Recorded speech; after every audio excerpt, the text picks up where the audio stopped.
Madam Speaker, the Honorable F. Philip Carbolito, Chief Justice of Guam.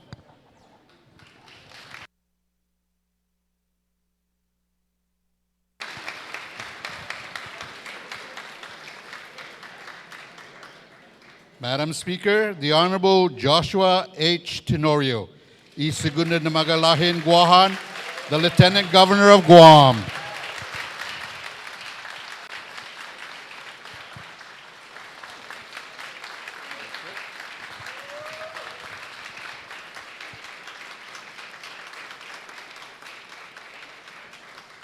Madam Speaker, the Honorable Lourdes A. Leon Guerrero, Imagahagan Guahan, escorted by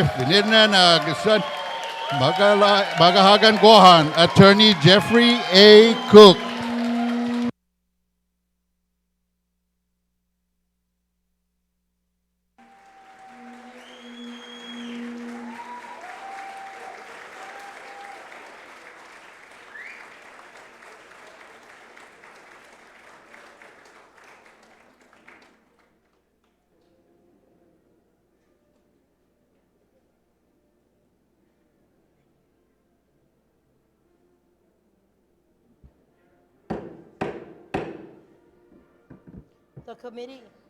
The Committee of the Whole of Imina Trentai Cinco na Legislatura in Guam is called to order.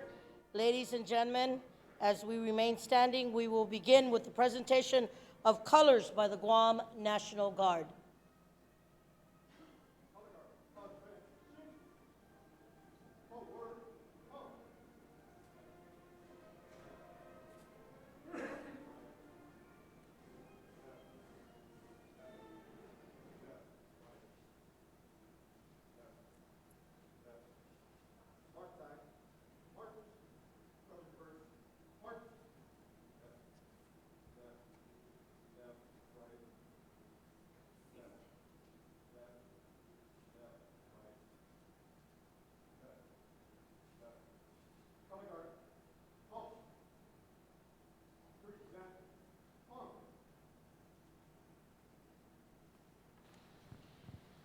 To do the national anthem and the Guam hymn, I call upon Ms. Kaylee Paris Villasoto to sing the national anthem and Mr. Joe Garrido to sing the Guam hymn. Oh, say, can you see by the dawn's early light what so proudly we held at the twilight's last gleaming, whose broad stripes and bright stars through the perilous fight o'er the ramparts we watched were so gallantly streaming, and the rocket's red glare, the bombs bursting in air, gave proof through the night that our flag was still there. Oh, say does that star-spangled banner yet wave for the land and of the free and the home of the brave?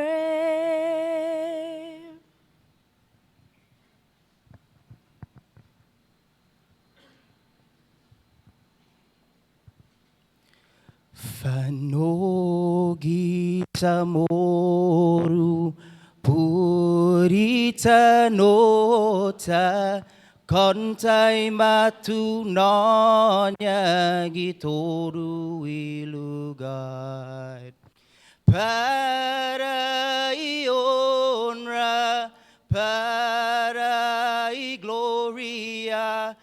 Abiba isla sin para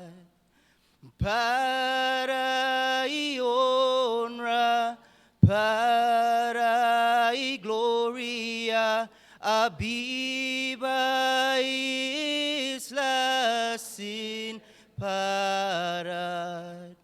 O todo e tempo e paz para kita dan gini langit na bendition.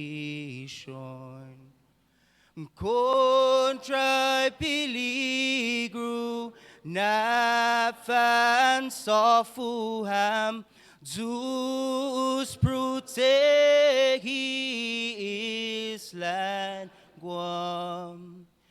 Contra peligro na fan sofuham Zeus protegi island Guam. At this time, ladies and gentlemen, I call for the recitation of Inifresi. Will Senator Regine Bisco Lee kindly lead us? Inifresi, ginini mastakalu, gina soku, imastakalum gikurasonhu, zani masfigu, nanina senyahu, hu fresin maisadzu, parabai protehi, zani defendi, ihinengi, ikutsura, ilingwahi, I hanum, zani tanu tsamoro. Niren soku diretsu ginina zuz tata, esti hua fitma, gihilui biblia, zani benderahu, I benderan guahan.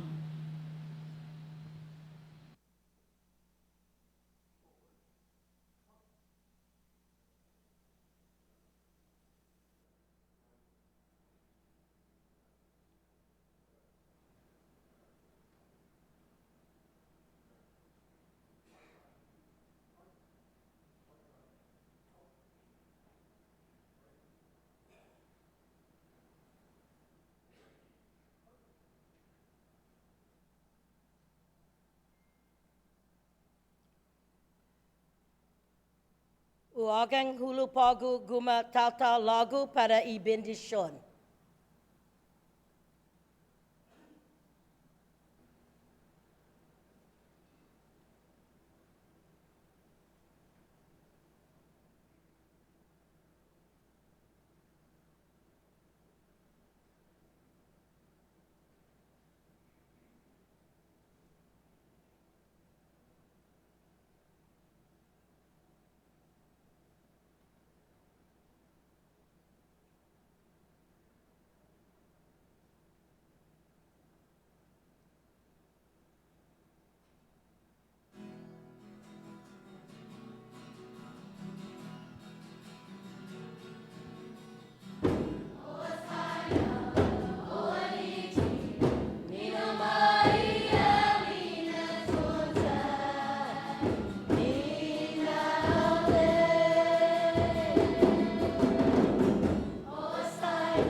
At this time, ladies and gentlemen, I call upon the Most Reverend Archbishop Michael Jude Burns of the Archdiocese of Agana to deliver the invocation. In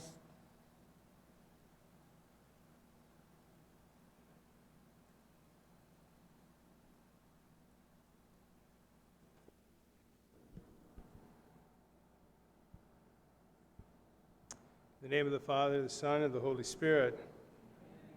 Almighty and eternal God, you have revealed your glory to all nations. God of power, might, and wisdom, and justice. Through you, laws are enacted and judgment is decreed. Assist with your spirit of counsel and fortitude the governor of this island, that her administration may be conducted in righteousness and be eminently useful to the people of this island. May she encourage due respect for virtue and religion. May she execute the laws with justice and mercy. And may the citizens of this island enjoy the blessings of good health and sound government. And may we always be preserved in union and in peace. Amen. Ladies and gentlemen, please be seated.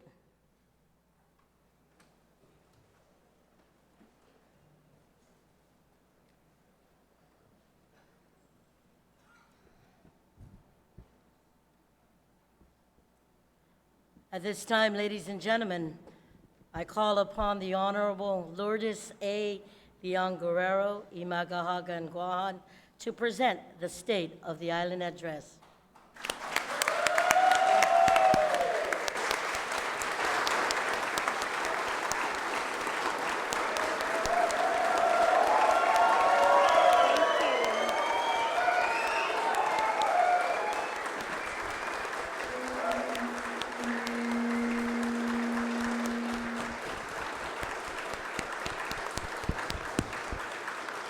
Thank you. Lieutenant Governor Josh Tenorio, Madam Speaker Tina Munya-Barnes, Mr. Chief Justice Phil Carbolito, Delegate Michael St-Nicholas, members of the 35th Guam Legislature, the Diplomatic Corps, Mayor Melissa Savares, mayors and vice mayors, First Gentleman Jeff Cook, distinguished guests, friends, and family. A year ago, I walked into this chamber committed to restoring faith in Guam's future. I wanted to tackle all problems in new ways and return civic faith to those who had lost it. The road toward this effort has not always been smooth, but our progress has been significant. Our unemployment rate is down, the labor participation rate is up, and more than 1,000 people have joined skilled apprenticeship programs since Josh and I came to office.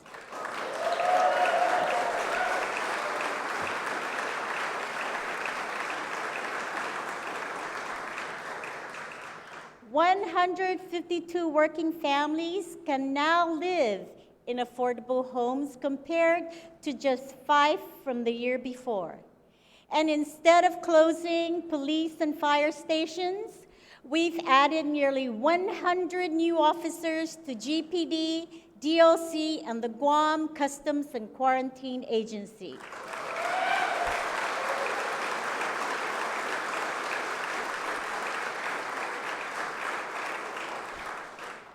Last year, I reported that we returned money that should have never been taken from our E911 system. And tonight, I can report that thanks to Lieutenant Governor Josh Tenorio's leadership, we avoided the past practice of having to return millions in federal grant money simply because we are now spending it more efficiently. Together, we also turned the page on other problems of the past.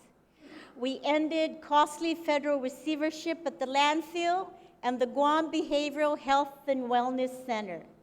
By nearly every unbiased measure, our government is operating more efficiently.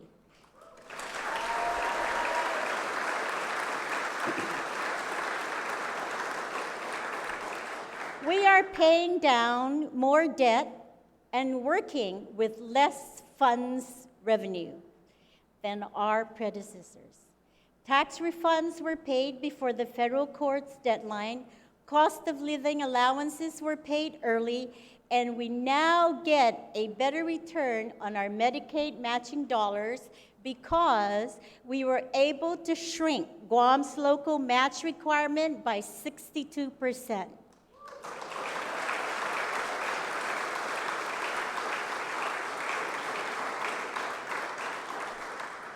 Contrary to a small chorus of cynics, we've improved our cash flow, increased tax collections beyond what this body projected, and our fiscal year 21 budget proposes a general fund $19 million less than what was spent in 2018. In our budget proposal, I included provisions for a rainy day fund requiring a set-aside of no less than 2% of the total revenues projected. This provision will help us to protect Guam's future no matter how rough our economic seas. We've also gone after tax evaders, referring individual cases to the Attorney General, totaling $5.9 million in the last year alone, and we will continue. We've cut taxes for our small businesses, saved millions on CIPs because we refinanced debt in more responsible ways, secured millions in new federal spending for Guam, and adopted policies that will reduce and eventually eliminate the government's deficit. We have quietly but effectively stabilized our government's finances. We have done what we promised we would do.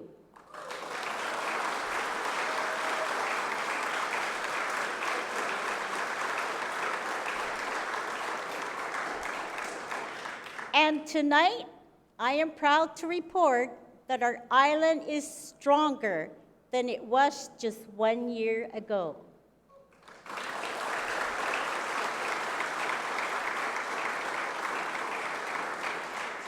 But to fully restore faith in our island's future, Guam must become even stronger. Guam has always understood that what touches the larger world ripples throughout our island community as well. Whether it was a world at war, trade disputes between rival nations, or the outbreak of diseases like bird flu, SARS, dengue, or coronavirus.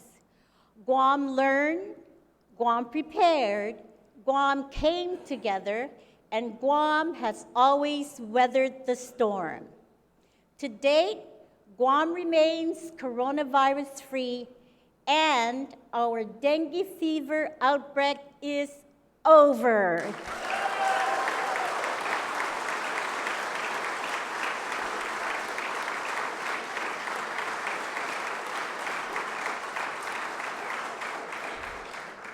From day one, our pandemic response plan has worked to keep Guam safe and open to the world.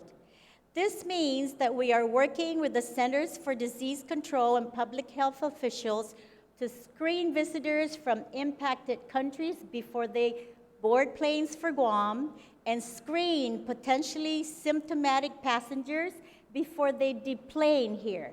It means that we take clear steps to limit the risk of transmission whenever possible. That is why I ask every organization holding large international events on Guam to join in our screening efforts, adding yet another defensive ring around our island. As we protect against the coronavirus, we also know that fear can impact our economy. With nearly 1/3 of private sector jobs directly or indirectly tied to tourism, know this. Guam is doing all it can to remain virus-free. Guam is safe, and we are ready for your business.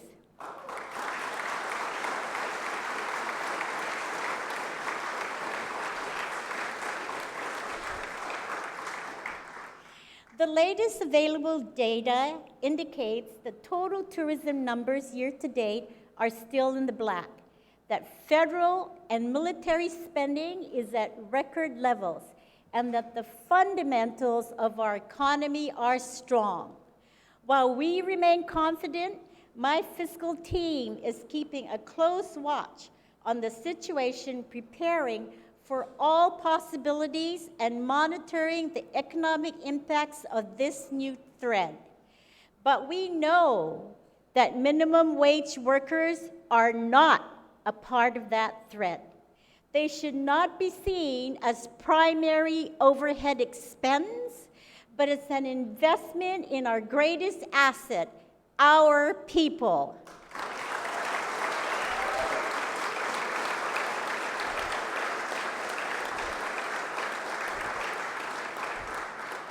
Our minimum wage is set to increase by 50 cents next week, and it will.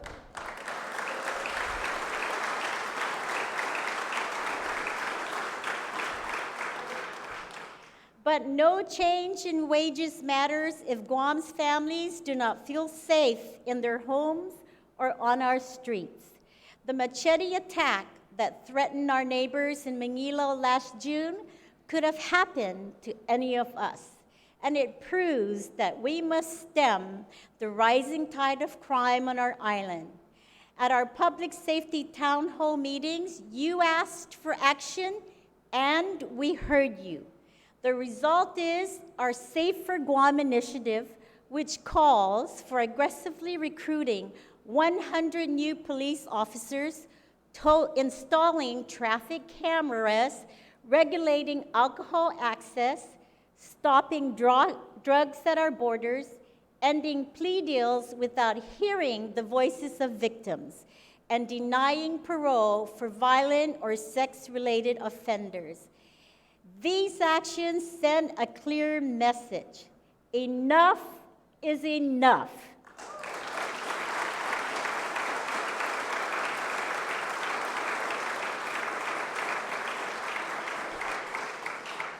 I have directed all of our law enforcement agencies to work together, combining their resources, talents, and intelligence in an effort to stamp out violent crime wherever it is. Within 1 day of a woman being assaulted with a knife in Sinahanya, the perpetrator was in handcuffs and off our streets. To every man and woman who call to service is the protection of others whose families must wait and pray for those they love to return home safely. I say thank you.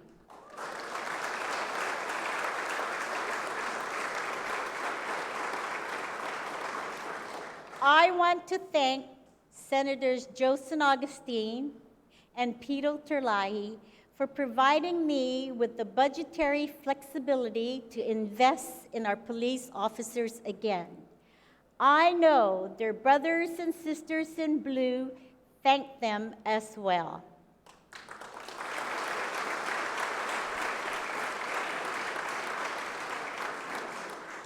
Senators, the Safer Guam initiative is more than words on a page. It is designed to increase police presence on our streets and near our homes.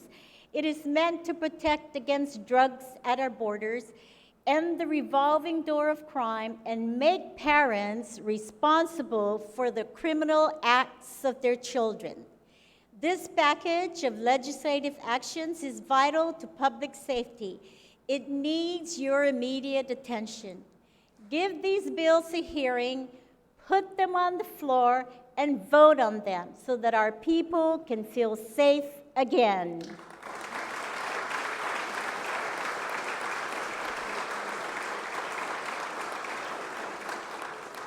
Crime isn't always about evil in the hearts of others, but the addiction poisoning our communities and homes.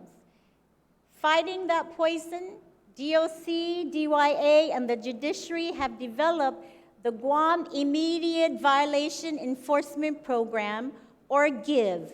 This program will launch in the coming weeks to immediately provide treatment in a prison setting to drug reoffenders breaking the chain of addiction. And we are doing more. In addition to reopening a drug detox unit at Guam Behavioral Health and Wellness Center in a matter of weeks, we will break ground on a first ever women's drug addiction center in March. This facility is focused on mothers because we know that the primary reason women leave treatment is to be with their children.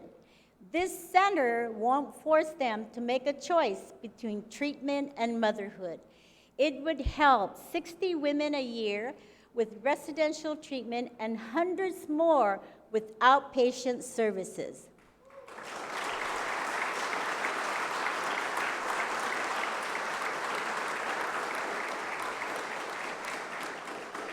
We are also committed to keeping our children safe in their schools.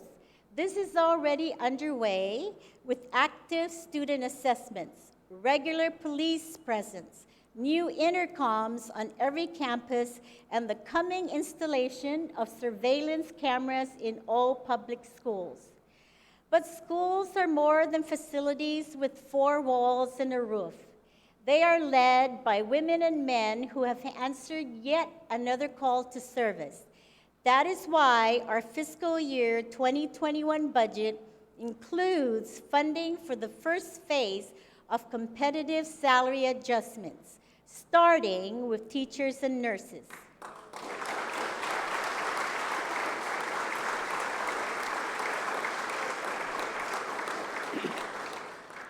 Let me be clear. I will veto any budget bill that removes this down payment on the promise we made.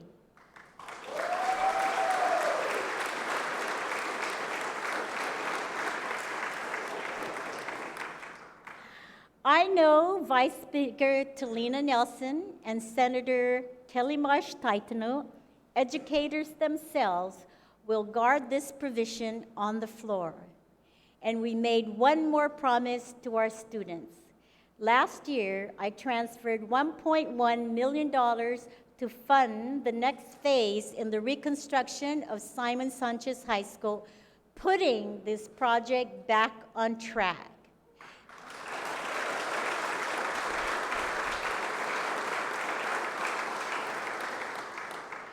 Superintendent Fernandez, you are the captain of this ship. And we both can agree that the Sharks have waited far too long for a 21st century Simon Sanchez High School. I know that sometimes students feel as if those who lead don't listen. We know they are struggling with important issues. In the days ahead, I will convene the Governor's Youth Advisory Council. This council of high school and college students will give voice to these issues from their standpoint and have direct access to me and to our administration. Students, we are listening.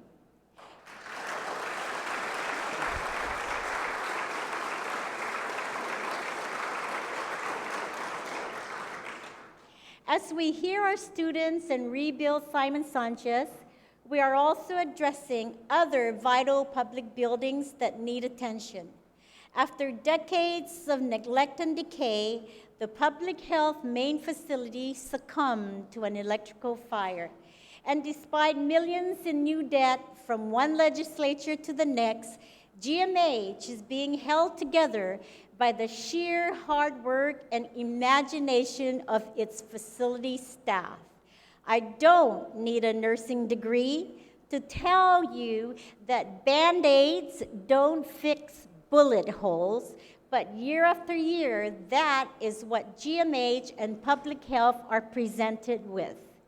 Tonight, after meeting with federal officials, I can tell you that we have several public and private financing options for a co-located new GMH and public health facility. This will take planning, and the option we choose will be driven by our government's financial health, the amount that needs to be raised, our partnerships with the private sector, and the comprehensiveness of the plan we propose.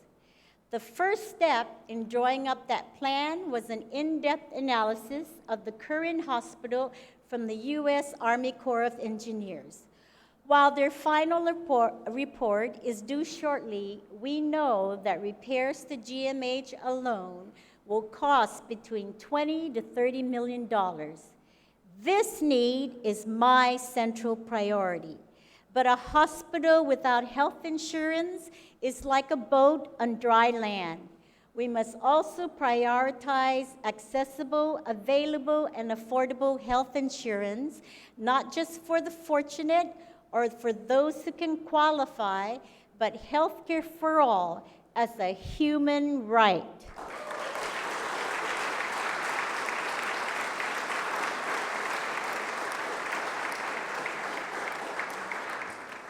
By some estimates, the government of Guam currently spends around $330 million in GMH, Medicaid, public health, and the GovGuam health insurance plan.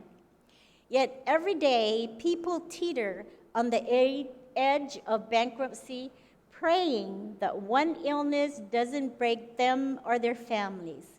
On an island ravaged by diabetes, patients are being forced to ration their insulin because the price of this lifeline on which so many depend has increased by an average of 55% since 2014.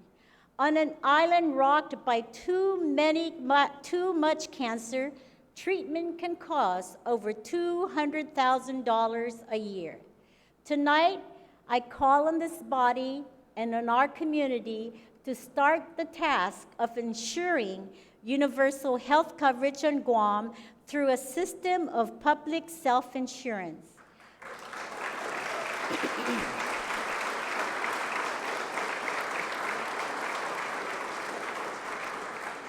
Coverage will be provided through existing provider networks and will offer comprehensive health services. The funding for this self-insurance plan will require us to pool every dollar the government spends on health care. This will become the primary focus of my policy team in the coming year, and I ask every one of you to join them in their work. It will require study, private sector ingenuity, and community courage, but together we will get it done.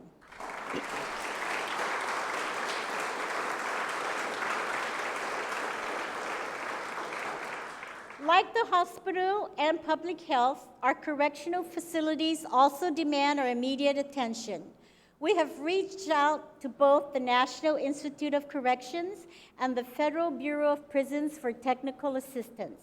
As we address immediate DOC fixes in partnership with our federal counterparts, I want to acknowledge just how far we have come.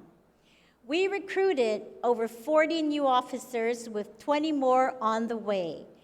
We altered shift schedules to limit burnout, stabilized management, and enacted new laws that will limit contraband and augment our number of staff officers. Restoring faith in Guam's future also requires us to accept the reality that no government can have a program for every problem it faces. Private sector innovation must be the catalyst for new economic growth.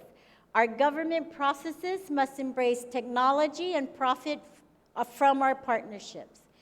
We started by creating the Governor's Task Force to reform government permitting procedures and address the deficiencies of the One-Stop Center, which failed to live up to its name. Implementing the task force recommendations, we aligned agency hours. We are digitizing most applications. We've established a customer feedback program and made frequently asked questions readily available online. Known today as the Business License and Permit Center, we want to be loud and clear. We mean business, efficient business.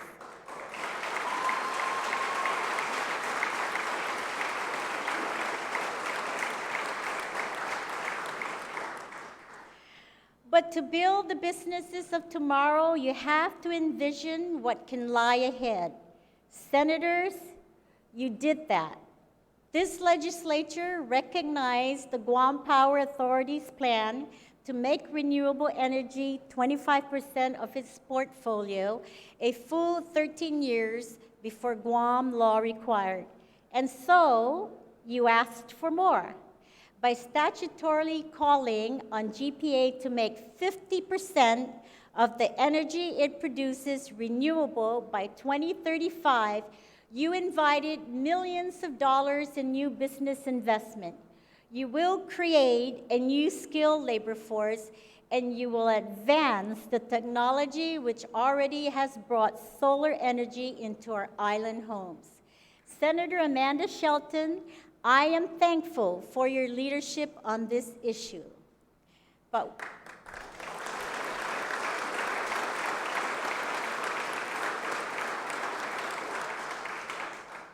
we must look ahead even further. As with any business case, the difference between the page and the pavement is where industries are born and good-paying jobs are created. That is why Guam's Zero Waste Initiative, voluntarily headed by First Gentleman Jeff Cook, has so much potential.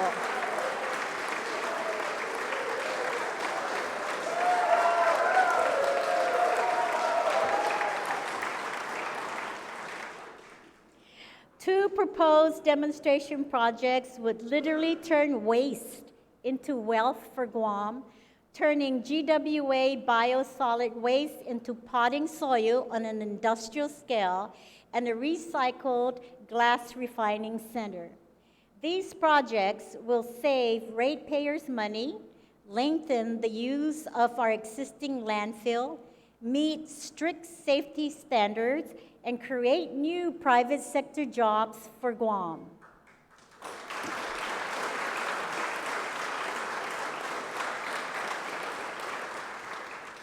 Data we already have on paper can be tested in the real world, allowing private sector partners to create new jobs and lower costs with no burden to our taxpayers. But I must stress that our responsibility as the stewards of our island environment goes beyond any dollar figure. It is a moral obligation. Climate change is no longer a political discussion. It is not in the distant future. It is right here, right now.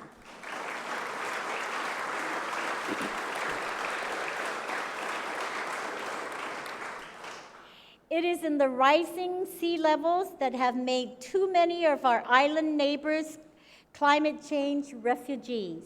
It is in the bleached, dying coral reefs surrounding our island that result in less fish to eat and less protection against destructive storm surges. It is in the erosion damaging our beaches and flooding our roads. We recently launched the Guam Green Growth Working Group as a part of our commitment to addressing the 17 United Nations goals ranging from no poverty to climate action in an effort to build a more sustainable island. Pursuing green initiatives means also addressing two long-standing issues that have plagued our island for decades. Illegal dumping is abhorrent to all that we are trying to achieve for our environment. Every action we take for the sake of sustainability is for nothing if we cannot stop people from throwing their trash on our roadsides and in our jungles. Our mayors cannot clean up these areas by themselves. During every town hall meeting, illegal dumping was a recurring theme. You made it clear you are tired of people's garbage littering our streets and beaches, and so am I.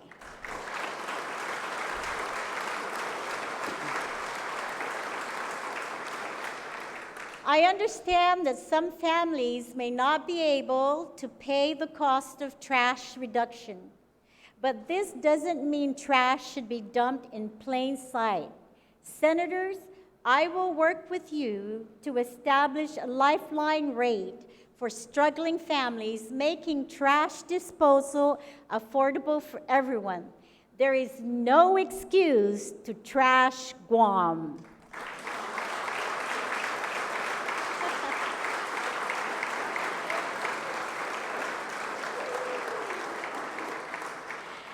Another eyesore we need to contend with is the number of abandoned cars that ruin the beauty of our island.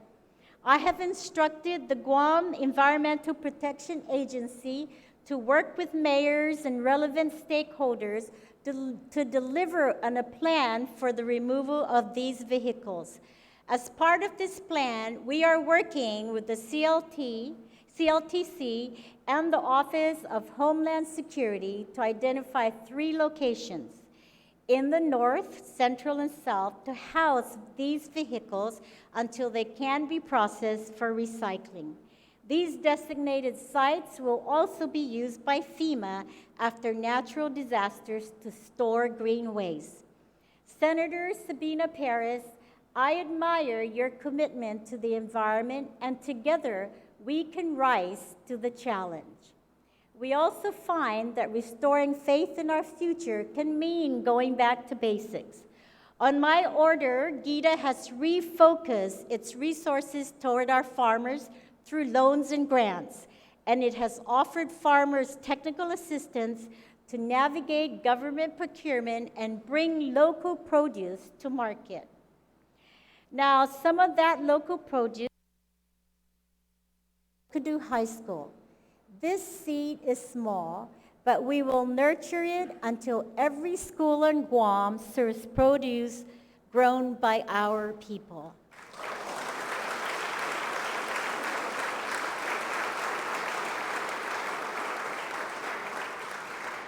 I am thankful to the Guam Department of Education for its willingness to work with us, to our farmers for having faith in us, and to GITA for bringing this project to fruition.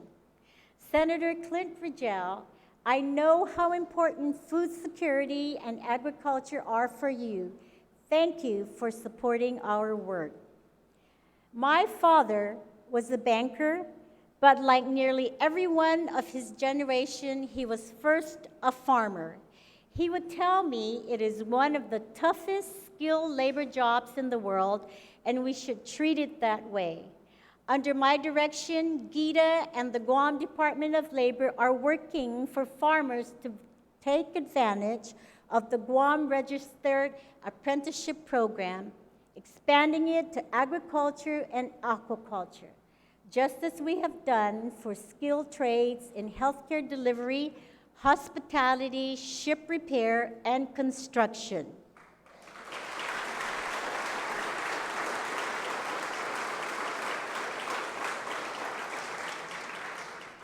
Without the work of Senator Regine Biscoe-Lee, that program would have expired. Without the relentless competence of GCC's Dr. Mary Okada, this program will not be the lighthouse of hope it has become for so many. We must also recognize that we are the guardians of a blue continent. Our wealth comes from our waters, and with a little work, they can be a center of prosperity for our people. Researchers at the University of Guam have developed pathogen-free shrimp, which is now being sold for local consumption and exported through a private partnership. This single venture could unlock a multi-million-dollar market. That's no small fish to fry.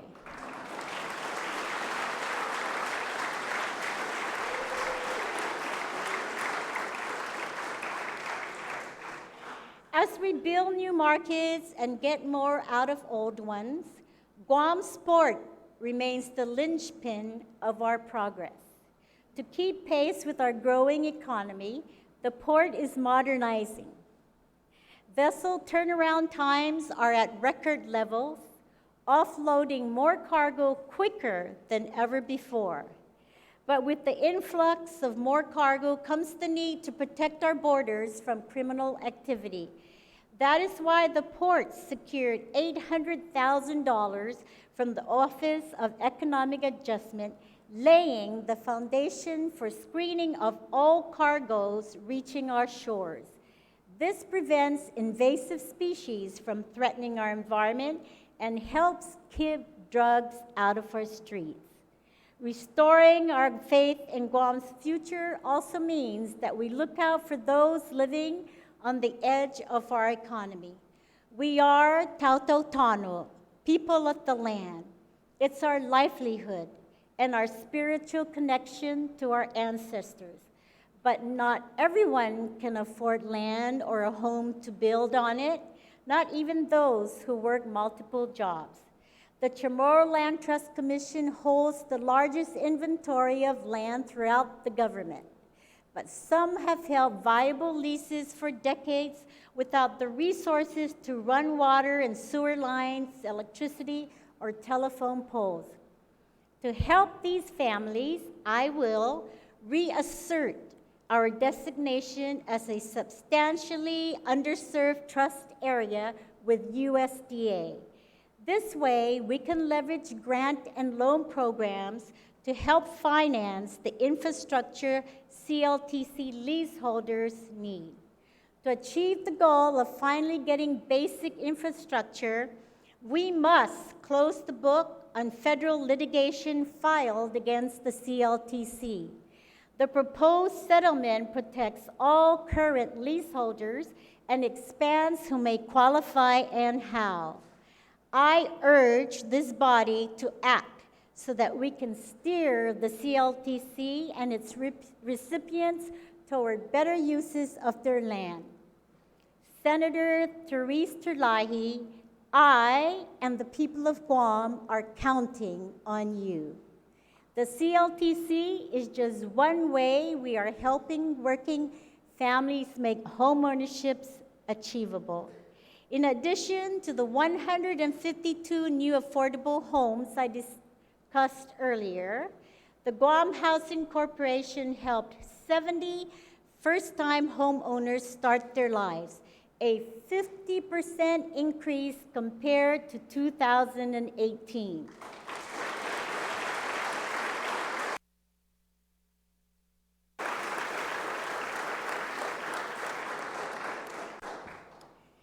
We must also be concerned with those unable to lift themselves up. Without a safe, decent, and affordable place to live, it is nearly impossible to achieve good health, education success, or reach economic potential. Nearly 1,000 adults and children on our island are homeless, and over half of them reside in Dedido and Jigo. To address homelessness, we will launch Project Otuf, a comprehensive plan to not only connect homeless individuals with the services they need, but to tackle the root cause of homelessness itself.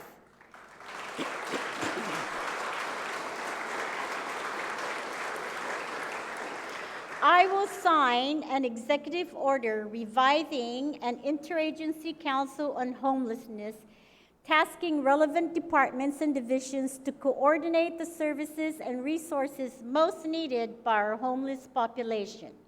We have also sought DOI funding for a new homeless facility, one that accounts for basic screening, staff, long-term operational costs, and basic safety. We are purchasing the old legislature building lease to house agencies that service veterans, people with disabilities, and those struggling to find jobs, some of the populations most at risk for homelessness. By creating a center for these services, our goal isn't just shelter, it's independence.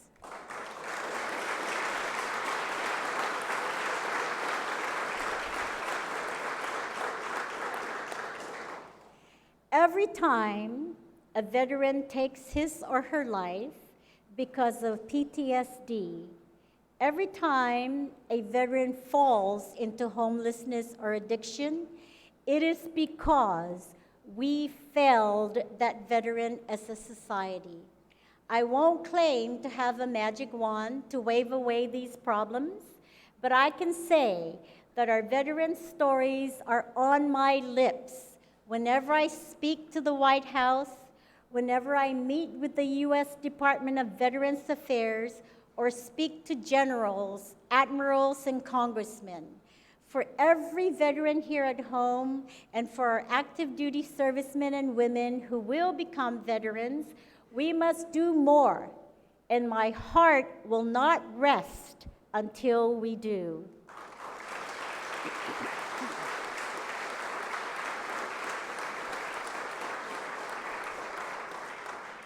I will continue to advocate for decreased claim review periods and quicker access to services for our vets. I am also pressing for the use of underutilized DoD facilities for our veterans, regardless of their years of service. And yes, that includes medical care at the Naval Hospital.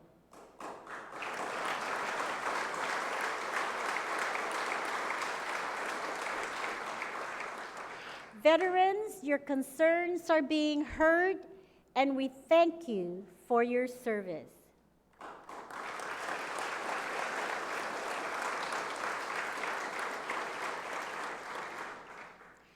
Earlier this month, I appeared before the U.S. House Natural Resources Committee to testify on the proposed fiscal year 2021 budget request for the Department of the Interior's Office of Insular Affairs. Each time I meet with our federal counterparts, I highlight the need for territorial parity in access to health care. This means the removal of unfair Medicaid matching rates or caps. Through continued advocacy by the territories, we were heard, and the U.S. Congress passed legislation that raised the Medicaid caps for all U.S. territories for the next 2 years. We went from a cap of $18 million to $127 million.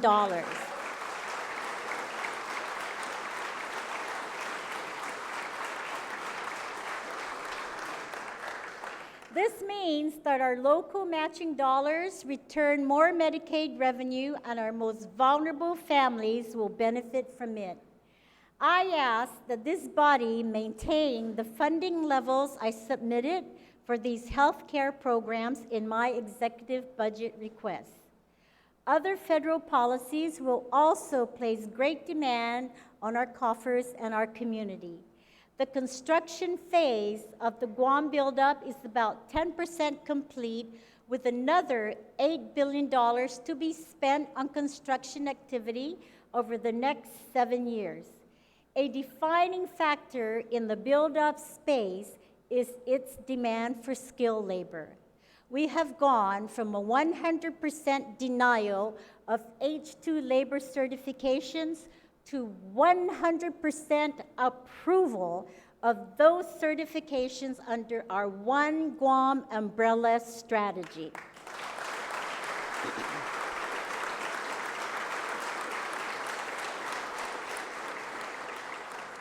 We have made clear to the Department of Defense that what happens outside the fence on Guam affects what happens inside the fence, and our contention that Guam be treated uniquely, given our strategic importance, is working.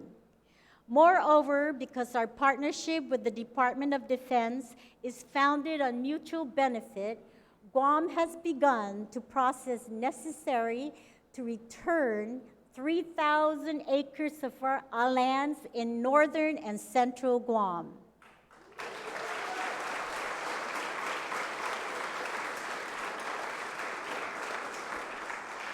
As we champion better federal policy for Guam, seek the return of excess federal lands, and seek a military buildup that is beneficial to Guam's residents, we also need to address the challenges we face with the Compacts of Free Association.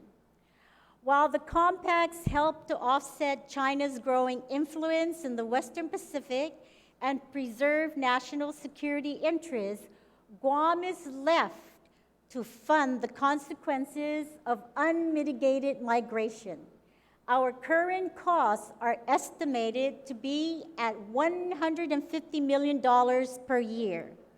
As the compact renegotiations draw near, I will continue to advocate for several items. Reliable screening, which means preventing known criminals from entering Guam. Full reimbursement of compact costs, and greater aid to COFA jurisdictions so they can employ their citizens in the land of their birth. While Guam must be a place of opportunity for everyone, regardless of their race or creed, there can be no reward without accountability. Those who habitually avoid responsibilities, those who do not seek to better themselves through education, violate the spirit of the compact agreements. And those who commit crimes against our community will be subject to deportation.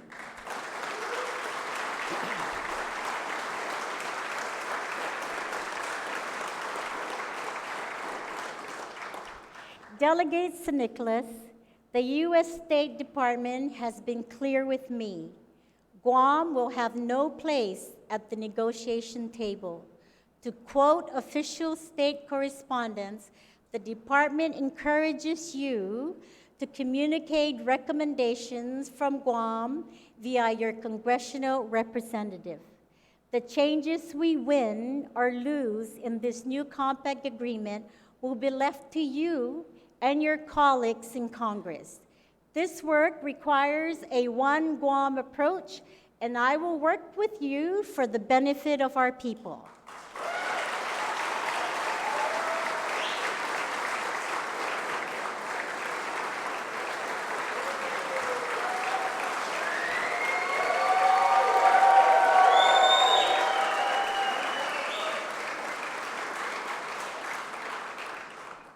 To restore faith in Guam's future, we must not only write Guam's destiny in a new decade, we must also turn the page on the injustices of the past.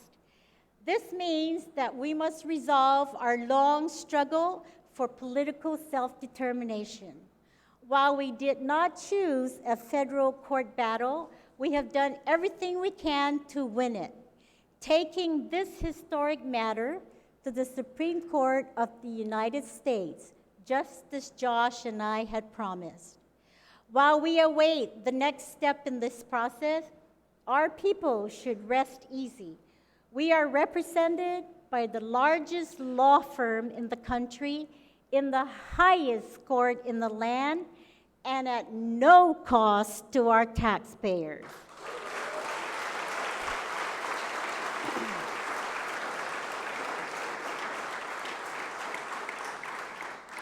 As we work toward justice in the federal court system, we are glad to know we gave our beloved Manamku some small measure of justice here at home.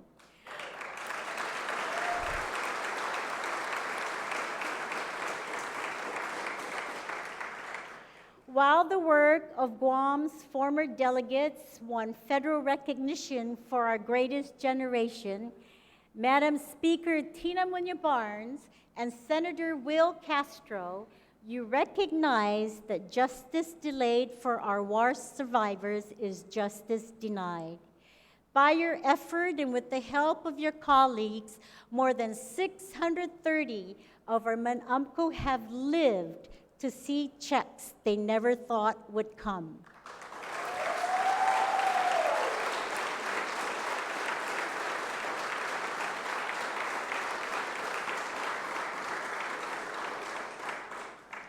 While no amount of money can atone for the horrors our precious elders experienced, it is recognition long overdue.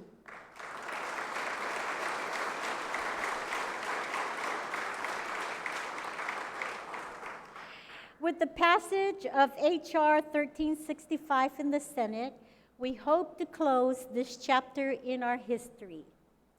Megay bidan mami yan si Diyos ginigimapos na sakan. Por ejemplo, ileg mami na paraben fatmalig isalapi gobyerno za in fatmalig. Ileg mami na paraben azuda ispitat za in azuda. Ileg mami na binaiham zu mas polisia mona para tama protehi i familiata, i eskwelata, i bisnesta, za nigumata, za in tsegwi. Intinguhan si Diyos na gost dispasyo i Kongreso ng Amerika za infaisin siya para umaapasi iman amku, ni man masapit, dan man maatake gitiang punggera. Lo mapusaman si Diyos za inspiya, hafasinya pata na lataftaf, iman amku ini salapi niya. Za inseda i oportunidad za in apasi. Megay talo na tsotso para bensegui ginigimamayla na tempo. Za adzu na infafaisin hamzu, za ingagagaw isupotin mizu, iidian mizu, anitazutin mizu, para tafanhita mo na humat sa mas malik nila lata, para tafan mas tranquilo za patana la medgud, islatan Guam. Tonight, we have shared our vision to restore Guam's future, address global threats, expand our economy, keep us safe, help the vulnerable, and make us strong in a changing and challenging world. When the music stops playing and the lights go out, long after this night is over, our children and grandchildren will look back on what we said and ask, did you do what you promised? Our answer must be, yes, we did. Undankulana Sidu's Masi. God bless you and God bless Guam.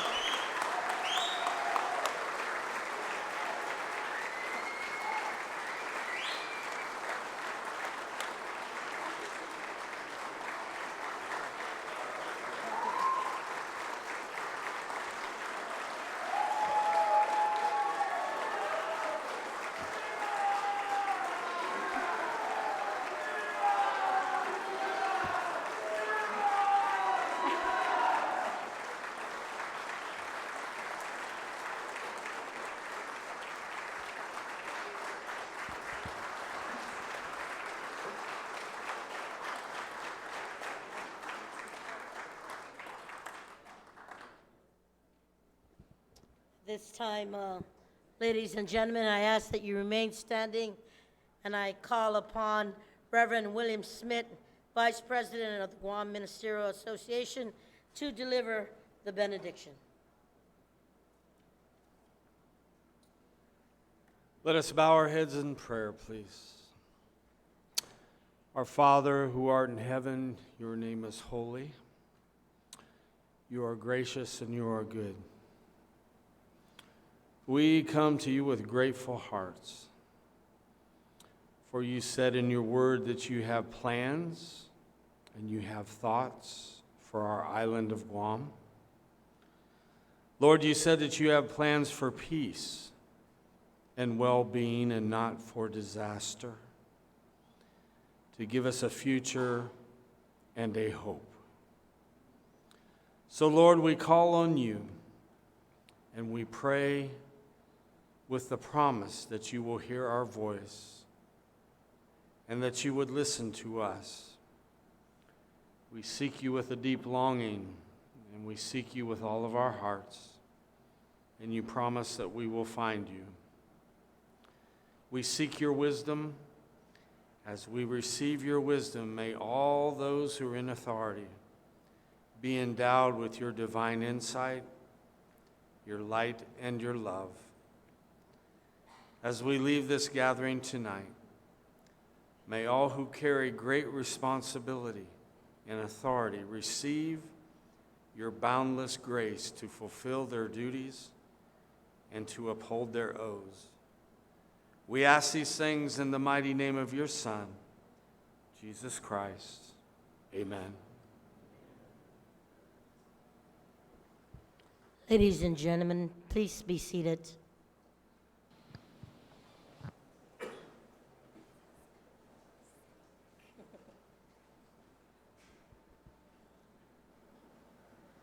This time, colleagues, Acting Majority Leader Senator Kelly March-Titano, you are recognized at this time. Situus Maasi, Madam Speaker. I move to rise from the Committee of the Whole and to adjourn today's session, subject to the call of the Speaker. Colleagues, a motion was made to rise from the Committee of the Whole and to adjourn today's session, subject to the call of the Speaker. Are there any objections? Hearing none, motion carries.